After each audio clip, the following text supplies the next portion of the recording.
Welcome back to another new video in SD bio life with life science. দেখো, মাধ্যমিক এবং উচ্চ মাধ্যমিকের ক্ষেত্রে এই শেষ কটা দিন কেমনভাবে ইউটিলাইজ করলে সময়টাকে, বা কিভাবে পড়লে, বা কি করলে আমি 60% নাম্বার ফার্স্ট ডিভিশন পেতে পারি। 60% নাম্বার, বেশি না, 60% নাম্বার পেতে।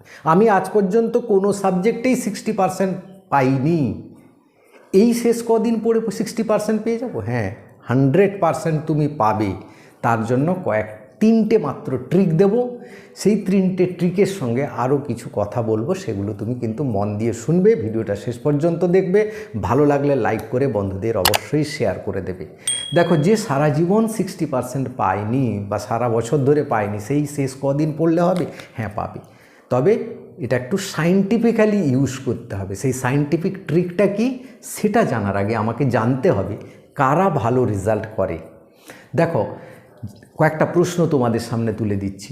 যারা ভালো রিভিশন দেয় তারা ভালো রেজাল্ট করে, না যারা ভালো টেক্সট বুক পড়ে, ভালো ভালো অথারের টেক্সট বুক পড়ে তারা ভালো রেজাল্ট করে, না যারা অনেকগুলো টেস্ট পেপার করে, 3-4টে টেস্ট পেপার করেছে, তোমার কাছে মাত্র একটি টেস্ট পেপার আছে, তাহলে সে 3-4টে টেস্ট পেপার সে ভালো রেজাল্ট করবে, আমি করতে পারবো না, এরকম প্রশ্ন জাগতে পারে। বা যারা ভালো প্রশ্ন বিচিত্রার উত্তরগুলো করে তারা ভালো রেজাল্ট করে, না আমি খারাপ জায়গায় টিউশন পড়ি, সে ভালো মাস্টারের কাছে দামি টিউশন পড়ে সে ভালো রেজাল্ট করবে, বা টিচারের ভালো নোট থাকলে যার কাছে আছে সে ভালো রেজাল্ট করে। কে ভালো রেজাল্ট করে? দেখো, এখানে রেজাল্ট করে হচ্ছে সেই যে ভালো রিভিশন দেয়। যে যত বেশি রিভিশন দেবে সে তত ভালো রেজাল্ট করবে।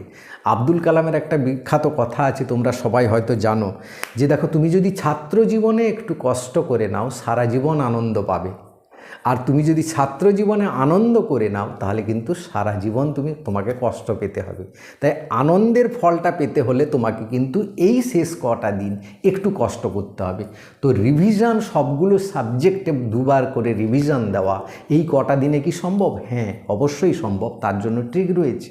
দেখো, রিভিশন, সে একটাই টেক্সট বুক আছে কিন্তু সে 2-3বার করে রিভিশন দিয়েছে, সে ভালো রেজাল্ট করবেই। তার একটাই টেস্ট পেপার আছে কিন্তু প্রত্যেকটা সাবজেক্টের সে যতগুলো প্রশ্ন আছে সবগুলো 2-3বার করে রিভিশন দিয়েছে, তোমাকেও রিভিশন দিতে হবে। দেখো, তুমি যে কোনো একটা সাবজেক্টের যতগুলো পেজ আছে সেগুলো অন্তত 2বার কি 3বার রিভিশন দাও, তাতে কিন্তু তুমি সবগুলো উত্তর করে আসবে এবং সবগুলোই তুমি কমন পাবে। এখান থেকেই কমন পেয়ে যাবে 80-90%।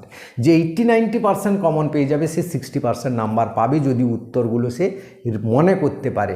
অথচ সে ধরো তার কাছে 3টে টেস্ট পেপার কিনে নিয়েছে কিন্তু সবগুলো একবার করে পড়ে নিয়েছে, রিভিশন দেয়নি, তাহলে সে কিন্তু পরীক্ষায় মনে রাখতে পারবে না, সবগুলো উত্তর লিখে আসতে পারবে না, তার ক্ষেত্রে অসুবিধা হবে। তাই তোমাকে 3টে টেস্ট পেপার তোমার কেনার দরকার নেই, 3 রকমের প্রশ্ন বিচিত্রা কেনার দরকার নেই। তুমি শুধু যে একটাকে করো, ভালো করে করো। এই কটা দিন, 15-20 দিন বাকি আছে, বা উচ্চ মাধ্যমিকের জন্য প্রায় 1 মাস বাকি রয়েছে, এই কটা দিন তুমি কিন্তু যে কোনো একটা টেস্ট পেপার সমস্ত কিছু করে নাও। সে তোমার ভালো টিউশন থাকুক বা নাই থাকুক, তোমার একটাই টিউশন আছে বা তোমার টিউশন নাই, তুমি শুধু স্কুলের টিচারের উপর ডিপেন্ড করো, তাতে কি হয়েছে? তুমি কিন্তু সেই যে পড়াটা তুমি যদি রিভিশন দাও তাহলে তুমি ভালো রেজাল্ট করবে। তো এই সবগুলো কিন্তু রিভিশনের উপর ডিপেন্ড করছে, সে যাই থাকুক না কেন তার কাছে, সে যদি ভালো রিভিশন দেয় তাহলে সে কিন্তু ভালো রেজাল্ট করবে। এটা কিন্তু এক্সপেরিমেন্টালি প্রুভড, মানে এর মধ্যে সায়েন্স রয়েছে, তাকেই তো বিজ্ঞান বলে, হুইচ ইজ এক্সপেরিমেন্টালি প্রুভ। এই বিজ্ঞানটাকে কাজে লাগাও। এবার এই কদিনে আমি এতগুলো সাবজেক্ট রিভিশন দেব কি করে, তার জন্য কিছু ট্রিক অ্যাপ্লাই করতে হবে। কি করতে হবে? তোমাকে কিছু চ্যাপ্টার বা কিছু জায়গা বাদ দিয়ে দিতে হবে। এতদিন পর্যন্ত পড়ার পর তোমার যে চ্যাপ্টারগুলো বা যে জায়গাগুলো কষ্ট লেগেছে, যে এগুলো আমি পারবো না, সেইগুলোকে তুমি বাদ দিয়ে দিতে পারো, প্রথমেই এলিমিনেশন করে দাও। বা যেই প্রশ্নগুলো বড় প্রশ্ন এসে গেছে গত বছর, সেই জায়গাগুলো তুমি বাদ দিয়ে দাও, এবছর বড় প্রশ্নের জন্য সেগুলো করার দরকার নাই। 2 নাম্বার জোর দেবে কিসে? না তুমি MCQতে জোর দেবে, SAQতে জোর দেবে। কেন না এই দুটো এমন একটা জায়গা যেখানে কিন্তু পুরো নাম্বার পাওয়া যায় এবং খুব কম সময়কে আয়ত্ত করা যায়। তুমি যে কোনো একটা টেস্ট পেপারের যে কোনো সাবজেক্টের সমস্ত পেজের MCQ SAQ করে নাও, তুমি 100% কমন পাবে, তোমাকে কেউ আটকাতে পারবে না। তো কীরকম করে নাও? একবার পড়ে গেলাম হয়ে গেল না। তুমি পড়ার পর বা রেডি করার পর তুমি যখন পাতা উল্টাবে বা রিভিশন দেবে, তোমার প্রশ্ন পড়লেই যেন উত্তরটা তুমি বলে দিতে পারো না দেখে, তখন তোমার পড়া হয়েছে। তুমি যদি উত্তর না দেখে বলে দাও, তোমার পড়া হয়ে গেছে, তুমি পরীক্ষায় পারবে সেই প্রশ্নের উত্তর। তো সবগুলো প্রত্যেকটা পেজের, প্রত্যেকটা সাবজেক্টের ধরো 10টা পেজ আছে, 10টা করে পেজ করে নাও, রিভিশন দিয়ে নাও, তাহলে তুমি কিন্তু পারবে। সে প্রশ্নবিচিত্রা তোমার কাছে থাকুক নাই থাকুক, তোমার কাছে শুধু পর্ষদের টেস্ট পেপারটাই আছে, সেটাই করো, সেটা থেকেই বেশি কমন পাবে, তোমাদের অন্য কোনো টেস্ট পেপার করার দরকার নাই। হ্যাঁ, এবার চলে আসো, তোমার কাছে টিউশন নাই থাকুক, তোমার কাছে টিচারের নোট না থাকুক, কোনো ব্যাপার নাই, তুমি MCQ SAQতে ফুল মার্কস পাবে তুমি যদি টেস্ট পেপারগুলো করে নাও। এবার চলে আসবে বড় প্রশ্নে। দেখো, বড় প্রশ্ন যেগুলো থাকে সেগুলো তোমাকে একটু এই কটা দিনের মধ্যে আয়ত্ত করতে হলে তোমাকে একটু সাজেস্টিভ পড়তে হবে। সাজেস্টিভ পড়ার জন্য যে সাবজেক্টের এক্সপার্ট আছে, এই ইউটিউবে বলো বা যেখানেই হোক, তার যে সাজেশান সেটাকে ফলো করার চেষ্টা করো। উল্টো পাল্টা জায়গা থেকে সাজেশান কালেক্ট করো না।